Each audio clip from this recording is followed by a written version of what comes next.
Muy buenos días, hermanos. Quería compartir con ustedes el devocional de este día. Les invito a buscar sus Biblias y abrir en Isaías capítulo 9. Leo el 22 del capítulo 8. Dice: Y mirarán la tierra, y he aquí tribulación y tinieblas, oscuridad y angustia, y serán consumidos en las tinieblas. Capítulo 9 comienza: Mas no habrá siempre oscuridad para la que está ahora en angustia, tal como la aflicción que le vino en el tiempo que livianamente tocaron la primera vez a la tierra de Zabulón y a la tierra de Neftalí, pues al fin llenará de gloria el camino del mar, de aquel lado del Jordán, en Galilea de los gentiles. El pueblo que andaba en tinieblas vio gran luz, los que moraban en tierra de sombra de muerte, luz resplandeció sobre ellos. Y el versículo 6 dice: Porque un niño nos es nacido, hijo nos es dado, y el principado sobre su hombro, y se llamará su nombre admirable, consejero, Dios fuerte, Padre eterno, príncipe de paz.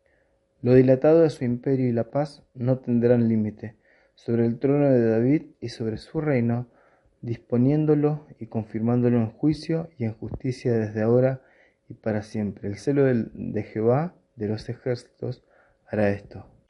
Continuamos con el libro de Isaías, llegamos al capítulo 9, pero es una continuación de lo que viene sucediendo y hablando en el capítulo 7 y el capítulo 8, donde Isaías lleva la palabra de Dios al rey Acaz en una época muy difícil, porque el rey Resín de Siria y el rey Peca de Israel se unen para atacar a Jerusalén. Y dice en el capítulo 7, versículo 2, que a causa de esto el corazón de Acaz y el corazón del pueblo también se estremeció en gran manera. Pero llega Isaías con esta buena noticia de que Dios se quería manifestar en ese momento difícil y que ellos simplemente tenían que confiar en Dios. Pero el rey Acaz y el pueblo no quisieron confiar en Dios, no quisieron su ayuda, y en cambio pidieron ayuda al rey de Asiria.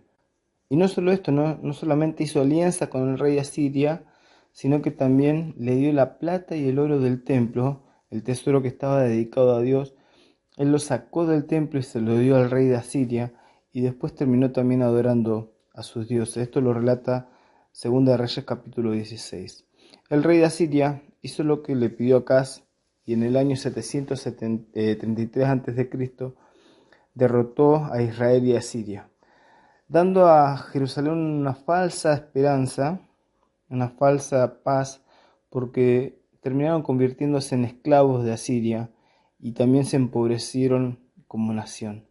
Como termina el capítulo 8, ese tiempo fue un tiempo de tinieblas y oscuridad, causadas sin duda por ese mal liderazgo del rey Acaz y por la falta de confianza en Dios y la incredulidad del pueblo.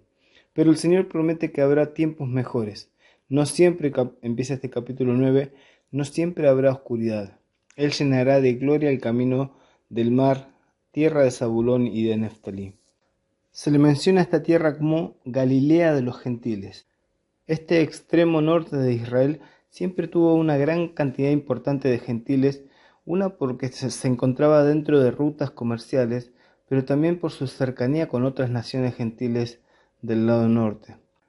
Estas tribus fueron las primeras en sufrir las invasiones asirias, por lo que también en la misericordia de Dios fueron las primeras en ver la luz del Mesías. Esta región, después de los ataques asirios y después que terminó el exilio, la parte norte nunca volvió a ser lo mismo. Fue lo que conocemos la tierra de Samaria, despreciada por los judíos, pero Dios haría algo hermoso, traería gran luz a esa tierra de oscuridad moral y espiritual. Si vemos al Señor en los evangelios, nos vamos a encontrar que la mayoría de su ministerio la pasó en esta tierra. Mateo en el capítulo 4, versículo 13, dice: Y dejando a Nazaret, vino y habitó en Capernaum, ciudad marítima, en la región de Zabulón y de Neftalí, para que se cumpliese lo dicho por el profeta Isaías cuando dijo: Tierra de Zabulón y tierra de Neftalí, camino del mar, del otro lado del Jordán, Galilea de los gentiles. El pueblo asentado en tinieblas vio gran luz, y a los sentados en región de sombra de muerte, luz le resplandeció. Acá podemos ver cómo Mateo encuentra cumplimiento de esta profecía en Jesús, cómo Dios trajo una bendición especial a esta tierra, Y podemos ver cómo el Mesías, el Señor Jesús, estuvo en esa tierra trayendo luz a esas tierras donde había oscuridad moral y espiritual. Desde el versículo 3 al 5 de Isaías capítulo 9, habla del ministerio del Mesías que traería alegría. El Señor Jesús dijo que su ministerio se comparaba con una fiesta de bodas. Y de esto hablan en estos versículos, de alegría y de victoria. Por eso también se menciona como en el día de Madián, haciendo una referencia a Gedeón y a su pequeño ejército de 300 soldados que leemos en Jueces capítulo 6 al 7. Y conocemos la historia donde Dios quiere mostrar al pueblo que es Él el que da la victoria y no la cantidad de soldados. En el versículo 5 hay expresiones raras para nosotros. Dice que todo calzado que lleva el guerrero en el tumulto de la batalla y todo manto revolcado en sangre serán quemados pasto del fuego. Para nosotros son expresiones raras, pero habla de una victoria completa, porque la batalla terminó la guerra.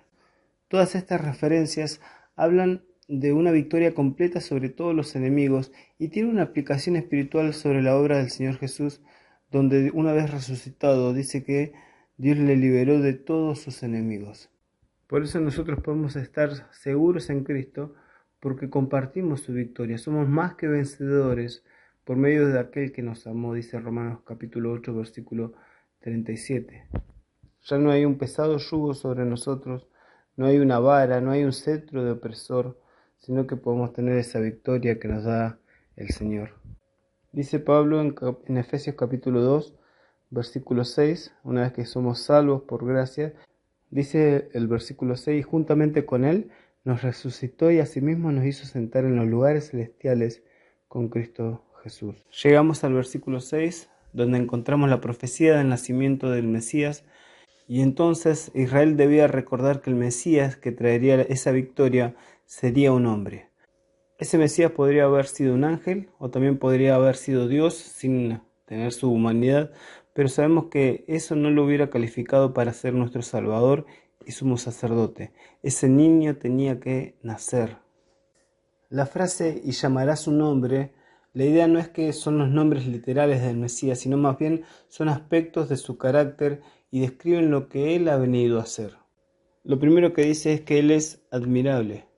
Y esta palabra tiene connotaciones de deidad, dicen comentaristas.